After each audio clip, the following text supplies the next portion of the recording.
Hi guys, this is DK and welcome to my channel DK's Educational Hub. In this video, I am going to explain The Bond of Love, Chapter 9.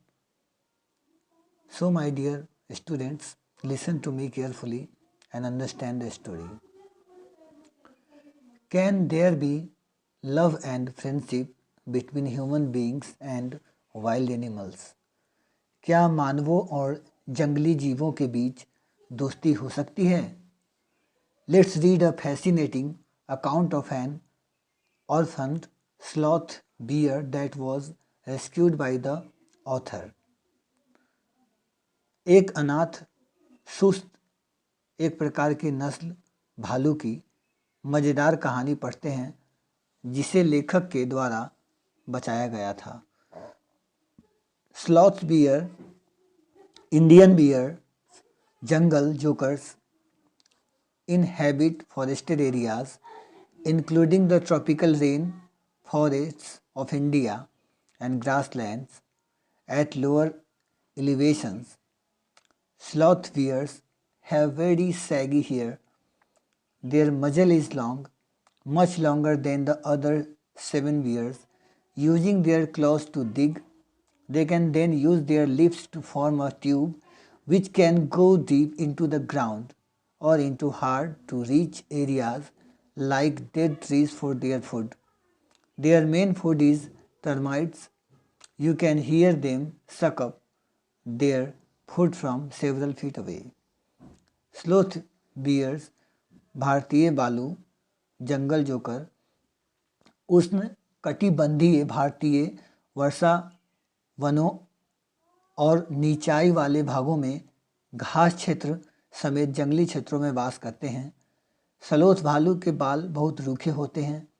उनका थूथुन लंबा होता है. अन्य 7 प्रकार के भालुओं से कहीं लंबा अपने पंजों को खोदने के लिए प्रयोग करते हुए तब अपने होठों को ट्यूब जैसा बनाते हैं जो ज़मीन की गहराई में पहुंच सकती है या मुश्किल वाली जगहों जैसे पेड़ आदि में भी भोजन के लिए पहुंच सकती हैं. उनका मुख्य भोजन दीमक होती है. आप उनको कुछ फुट की दूरी से भोजन को चूसते हुए सुन सकते हैं. I will begin with Bruno, my wife's pet sloth bear. I got him for her by accident. 2 years ago, we were passing through the sugarcane fields near Mysore. People were driving away the wild pigs from the fields by shooting at them. Some were shot and some escaped. We thought that everything was over when suddenly a black sloth bear came out panting in the hot sun. 2 वर्ष पूर्व हम मैसूर के निकट गन्ने के खेतों के बीच से गुजर रहे थे. लोग जंगली सुअरों को गोली चलाकर खेतों से भगा रहे थे. कुछ सुअरों को गोली लगी तथा कुछ भाग गए. हमने सोचा कि मामला समाप्त हो चुका है. तभी अचानक एक काली भारतीय रीछनी धूप में हाफती हुई बाहर निकल आई. Now I will not shoot a sloth bear wantonly, but unfortunately for the poor beast, one of my companions did not feel that way about it and promptly shoot the bear on the spot. अब मैं तो किसी रीछ को अकारण गोली नहीं मारूंगा, पर उस बेचारे जानवर का दुर्भाग्य था कि मेरे साथियों में से एक का दृष्टिकोण भिन्न था और उसने रीछनी को झटपट गोली मार दी. As we watched the fallen animal, we were surprised to see that the black fur on its back moved and left the prostrate body. Then we saw it was a baby bear that had been riding on its mother's back when the sudden shoot had killed her. The little creature ran around its prostrate parent, making a pitiful noise. जब हम उस गिरे पशु को देख रहे थे तो हमें यह देखकर आश्चर्य हुआ कि उसकी पीठ पर काले बालों का गुच्छा हिला तथा उस गिरे हुए शरीर को उसने छोड़ दिया. तब हमने देखा कि वह तो रिच का बच्चा था जो अपनी माँ की पीठ पर सवार था। जब अचानक चली गोली ने उसकी माँ का काम तमाम कर दिया। वह छोटा सा जीव मृत माँ का चक्कर दयनीय आवाज निकालता हुआ लगाने लगा। I ran up to it to attempt a capture. It scooted into the sugarcane field, following it with my companions. I was at last able to grab it by the scruff of its neck while it snapped and tried to scratch me with its long hooked claws. मैं उसे पकड़ने का प्रयास करने हेतु दौड़ पड़ा। वह गन्ने के खेत में गया। अपने साथियों के साथ मैंने उसका पीछा किया तथा अंत में उसे उसकी गर्दन के पीछे भाग से पकड़ने में सफल हो गया।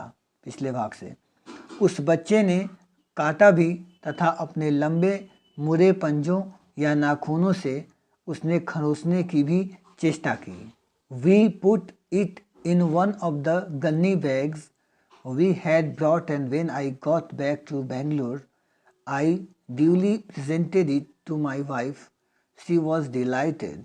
She at once put a colored ribbon around its neck, and after discovering the cub was a boy, she christened it Bruno. हम उसे अपने साथ लाए तथा एक बोरे में बंद कर लिया, और जब मैं बेंगलोर पहुंचा तो मैंने उस बच्चे को अपनी पत्नी को भेंट कर दिया। वह बहुत खुश हो गई। उसने तुरंत एक रंगीन रिबन उस बच्चे के गले में बांध दिया तथा जब उसे पता चला कि वह बच्चा नर है तो उसने उसका नाम ब्रूनो रख दिया। Bruno soon took to drinking milk from a bottle. It was but a step further, and within a very few days, he started eating and drinking everything else. And everything is the right word, for he ate porridge made from any ingredients, vegetables, fruit, nuts, meat, especially pork, curry, and rice, regardless of condiments and chilies, bread, eggs, chocolates, sweets, pudding, ice cream, etc., etc., etc. As for drink, milk, tea, coffee, lime juice, aerated water, buttermilk, beer, alcoholic liquor, and in fact anything liquid, it all went down with relish. Bruno ने शीघ्र ही बोतल से दूध पीना प्रारंभ कर दिया।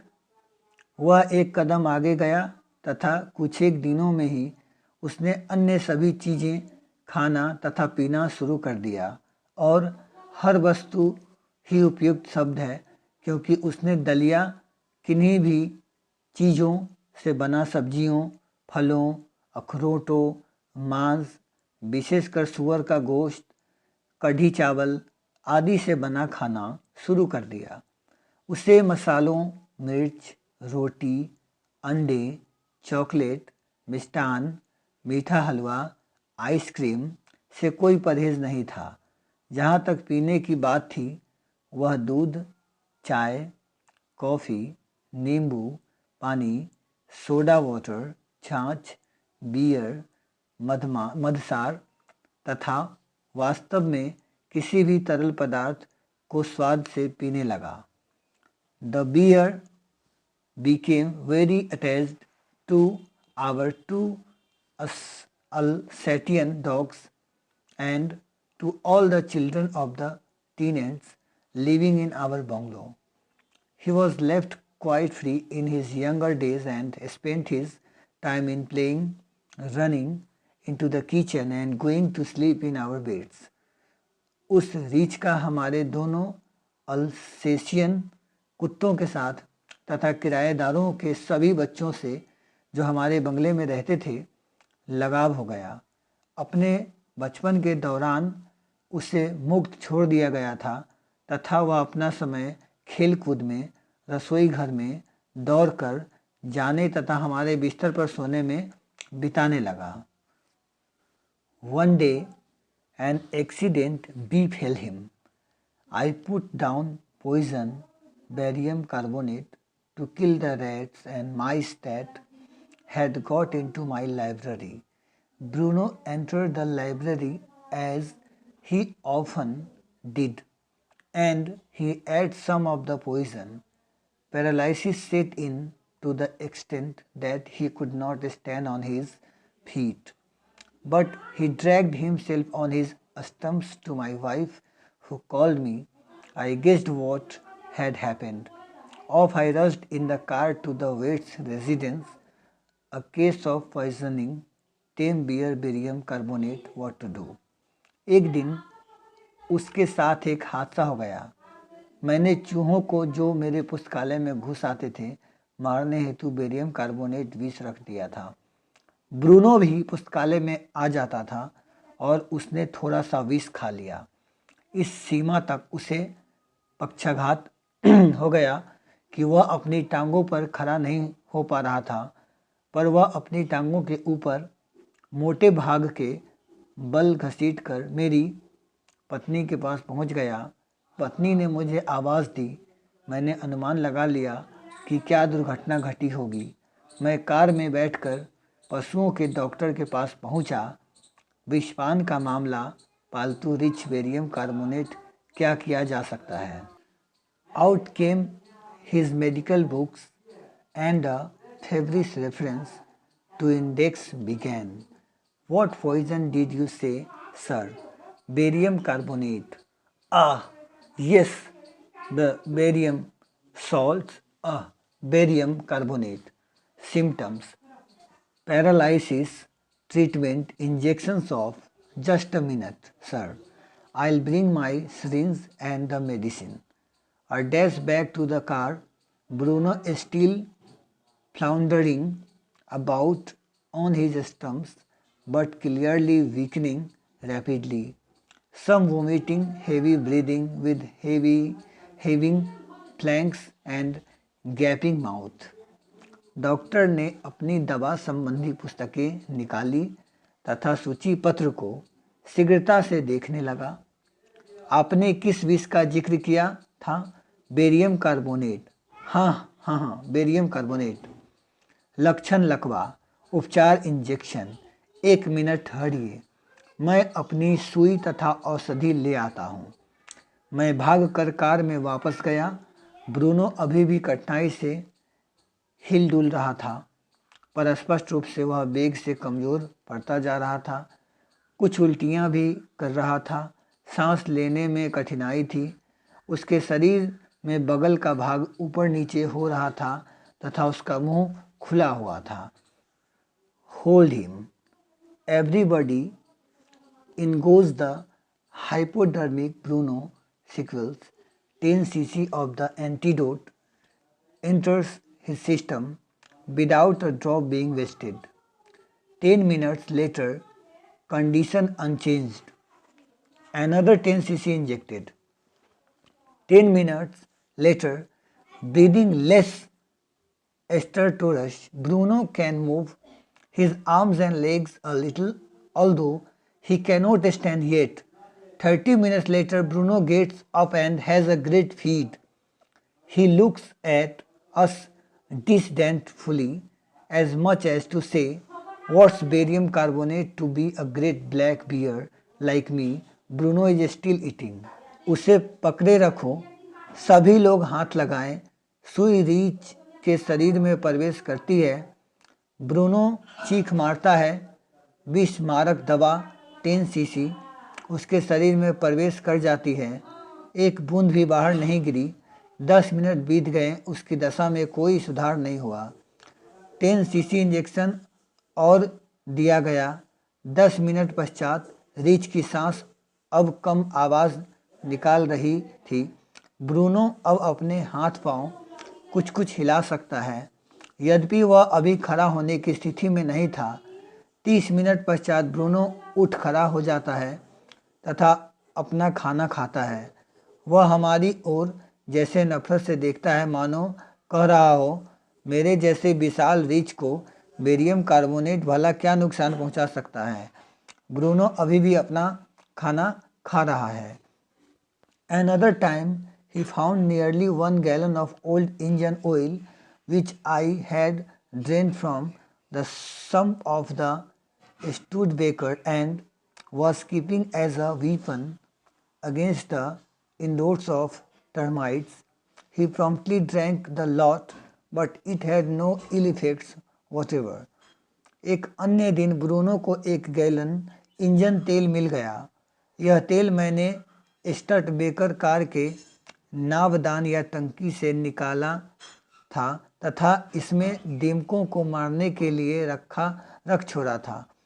Bruno ने सारा तेल शीघ्रता से पी लिया, पर इसका उस पर तनिक भी दुष्प्रभाव नहीं पड़ा। The months rolled on and Bruno had grown many times the size he was when he came. He had equaled the Alsatian in height and had even outgrown them, but was just as sweet, just as mischievous, just as playful, and he was very fond of us all. Above all, he loved my wife, and she loved him too. She had changed his name from Bruno to Baba, a Hindustani word signifying small boy, and he could do a few tricks too. At the command Baba Rachel or Baba Box, he vigorously tackled anyone who came forward for a rough and tumble. Give him a stick and say, Baba, hold gun, and he pointed the stick at you. Ask him, Baba, where's baby? And he immediately produced and cradled affectionately a stump of wood which he had carefully concealed in his straw bed. But because of the tenant's children, poor Bruno or Baba had to be kept chained most of the time. कई महीने गुजर गए तथा Bruno उस आकार से कई गुना बढ़ गया जिसे लेकर वह आया था। उसकी ऊंचाई भी अल्सेशियन कुत्तों के बराबर हो गई तथा वह भी बड़ा हो गया, पर वह पहले जैसा ही मधुर, शरारती तथा खिलक्कर था और उसे हम सबसे लगाव था। सबसे बड़ी बात यह कि वह मेरी पत्नी को पसंद करता था तथा मेरी पत्नी को भी उससे लगाव था। उसी ने उसका नाम ब्रूनो से बाबा रख लिया। इस हिंदुस्तानी शब्द का अर्थ था छोटा बालक और वह कुछ एक खेल भी कर सकता था। आदेश मिलता बाबा कुश्ती लड़ो अथवा बाबा मुक्केबाजी करो और वह पूरी ताकत से जूझने लगता था जो भी उसके सामने हाथापाई के लिए आता था। उसे एक छड़ी दे दो और कहो बाबा बंदूक पकड़ो और वह उस छड़ी का निशाना आपकी ओर लगा देता था। उससे कहो बाबा बच्ची कहाँ है और वह तुरंत लकड़ी के एक कुंडे को प्यार से लाकर गोद में झुलाने लगता था। इस छड़ी को उसने सावधानी पूर्वक अपने खरपतवार के बिछावन में छिपा रखा था, पर किराएदारों के बच्चों के कारण बेचारे ब्रूनो अथवा बाबा को अधिकांश समय जंजीर से बांधकर रखा जाता था। Then my son and I advised my wife and friends advised her too to give Baba to the Jew at Mysore. He was getting too big to keep at home. After some weeks of such advice, she at last consented hastily, and before she could change her mind, a letter was written to the curator of the Jew. Did he want tame bear for his collection? He replied, yes. The Jew sent a case from Mysore in a lorry, a distance of 87 miles, and Baba was packed off. इसके पश्चात मेरे बेटे तथा मैंने अपनी पत्नी को सलाह दी तथा मित्रों ने भी उसे समझाया कि बाबा को मैसूर के चिड़ियाघर के हवाले कर दो। वह अब इतना बड़ा हो गया था कि घर में रखने लायक नहीं था। कुछ एक सप्ताहों की सलाह के पश्चात पत्नी अंत में सहमत हो गई। शीघ्रता से और इससे पूर्व कि वह अपना विचार बदल दे, एक पत्र चिड़ियाघर के अध्यक्ष को लिख दिया गया। क्या आप अपने यहाँ के संग्रह में एक पालतू रीछ रखना चाहेंगे? उत्तर आया, हाँ। चिड़ियाघर के अध्यक्ष ने मैसूर से एक लॉरी में रखकर पिंजरा भेज दिया। यह दूरी 87 मील थी तथा बाबा को रवाना कर दिया गया। We all missed him greatly, but in a sense we were relieved. My wife was inconsolable. She wept and fretted. For the first few days she would not eat a thing. Then she wrote a number of letters to the curator. How was Baba? Back came the replies, well, but fretting. He refuses food too. हम सभी को उसकी अनुपस्थिति बहुत अखरी, पर एक दृष्टि से हमें राहत भी पहुंची। मेरी पत्नी को ढाढ़स बंधाना कठिन था। वह रोती तथा क्रुद्ध होती रही। प्रारंभ में कुछ दिनों तक उसने अन्न त्याग दिया। फिर उसने चिड़ियाघर के अध्यक्ष को कई पत्र लिखे। बाबा का क्या हाल है? प्रत्युत्तर आता, ठीक है, पर चिड़चिड़ा है। वह खाना भी नहीं खाता है। After that, friends visiting Mysore were begged to make a point of going to the zoo and seeing how Baba was getting along. They reported that he was well, but looked very thin and sad. All the keepers at the zoo said he was fretting. For 3 months, I managed to restrain my wife from visiting Mysore. Then she said one day, I must see Baba. Either you take me by car or I will go myself by bus or train. So I took her by car. इसके पश्चात जो मित्र मैसूर जाते उनसे अनुरोध किया जाता था कि वह चिड़ियाघर जाना न भूलें तथा देख कर आएँ कि बाबा किस हाल में हैं।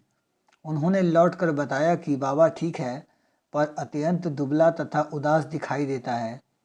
चिड़ियाघर के सभी कर्मचारी बताते हैं कि वह चिड़चिड़ा बना रहता है। 3 माह तक मैंने अपनी पत्नी को मैसूर जाने से रोके रखा।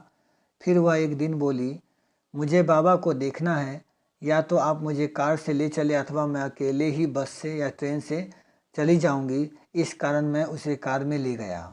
Friends had conjectured that the bear would not recognize her. I had thought so too, but while she was yet some yards from his cage, Baba saw her and recognized her. He howled with happiness. She ran up to him, petted him through the bars, and he stood on his head in delight. मित्रों ने अनुमान लगाया था कि बाबा रिछ मेरी पत्नी को पहचानेगा भी नहीं। मेरा भी यही विचार था, पर जैसे ही पत्नी बाबा के पिंजरे के कुछ गज दूर पहुंची, बाबा ने उसे देखा तथा पहचान लिया। वह खुशी से ऊंची आवाज़ निकालने लगा। पत्नी उसके पास भागकर पहुंची, उसे छरों के अंदर हाथ डालकर प्यार दिखाया तथा बाबा खुशी से सर के बल खड़ा हो गया। For the next 3 hours, she would not leave that cage. She gave him tea, lemonade, cakes, ice cream, and what not. Then closing time came and we had to leave. My wife cried bitterly. Baba cried bitterly. Even the hardened curator and the keepers felt depressed. As for me, I had reconciled myself to what I knew was going to happen next. अगले 3 घंटों तक पत्नी पिंजरे के पास से नहीं हटी। उसने बाबा को चाय, लेमन केक, आइसक्रीम तथा अनेक चीज़ें खिलाई। फिर चिड़ियाघर के बंद होने का समय हो गया और हमें वहाँ से चल देना था। मेरी पत्नी बिलख कर रोने लगी। बाबा भी फूट फूट कर रोया।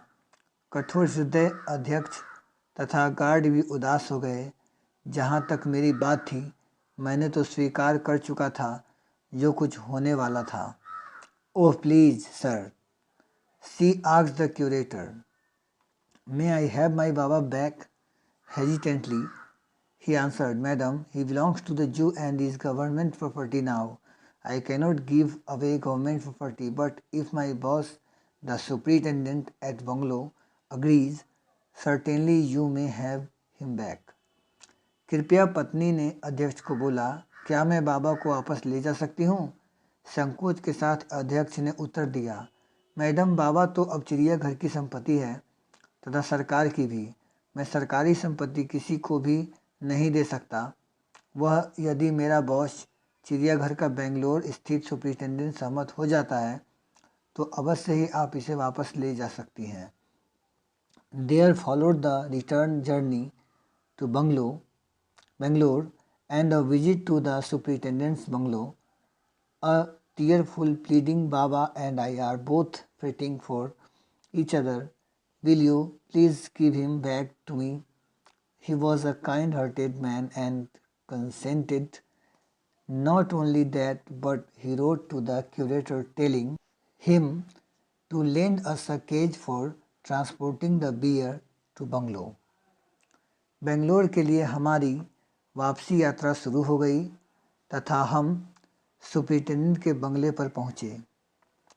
आंसुओं के साथ उनसे अनुरोध किया, बाबा तथा मैं दोनों ही एक दूसरे के लिए छटपटा रहे हैं, क्या आप कृपया करके उसे मुझे लौटा देंगे? वह एक सहृदय व्यक्ति था, वह सहमत हो गया। इतना ही नहीं, उसने एक पत्र लिखकर अध्यक्ष को बोला कि वह हमें एक पिंजरा दे दे ताकि ब्रूनो को बेंगलोर पहुंचाया जा सके। Back we went to Mysore again, armed with the superintendent's letter.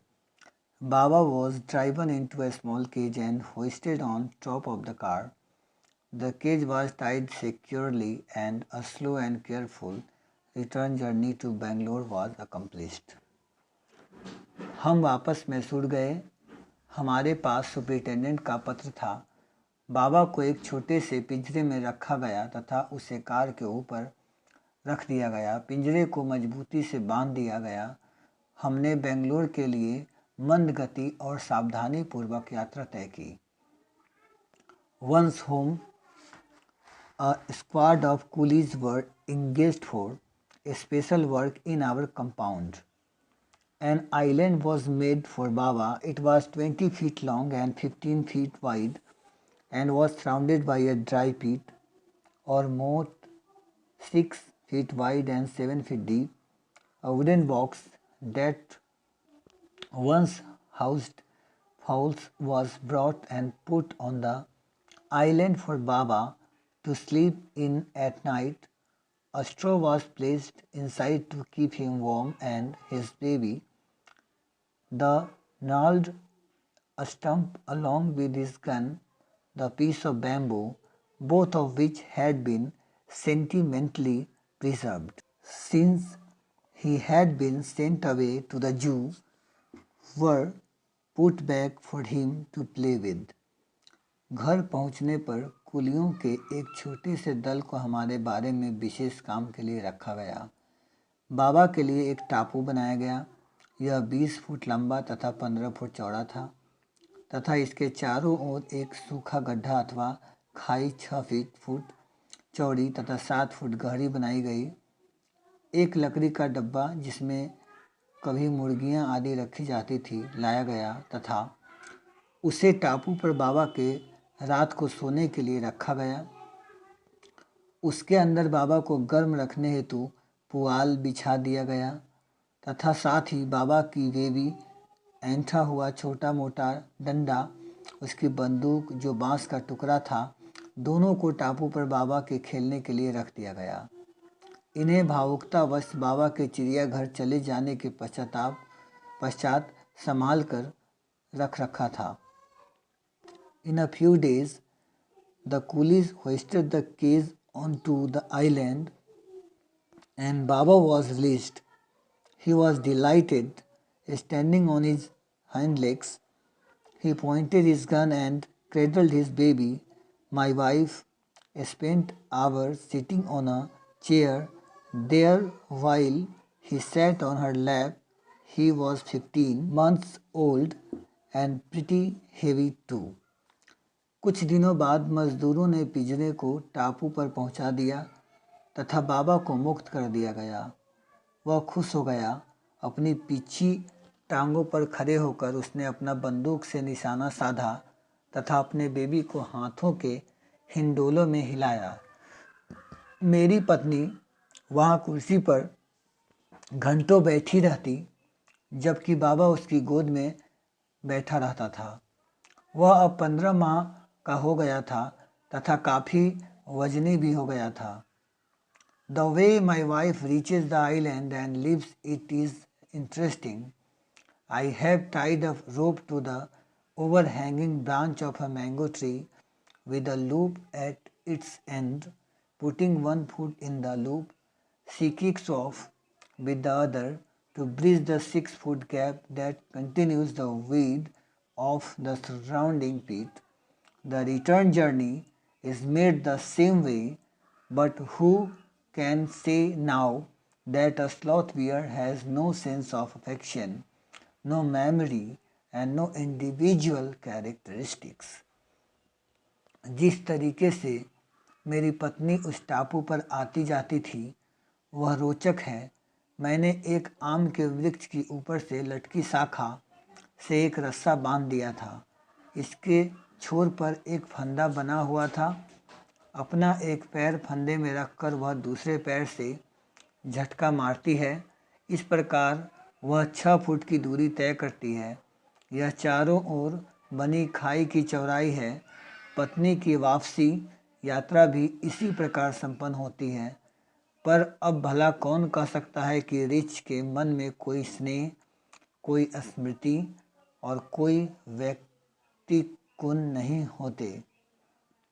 तो बच्चों, मैं आशा करता हूँ कि आप इस पूरी कहानी को समझ गए होंगे। थोड़ी सी लंबी स्टोरी है, इसीलिए इसको 2 बार कम से कम ज़रूर पढ़ें और अच्छी तरह से अपने टेक्स्ट बुक से इस वीडियो को सुनकर हिंदी को समझें। तो आज की इस वीडियो लेक्चर में बस इतना ही। फिर मिलते हैं नेक्स्ट वीडियो में एक नए वीडियो लेसन के साथ। तब तक के लिए धन्यवाद। Good bye.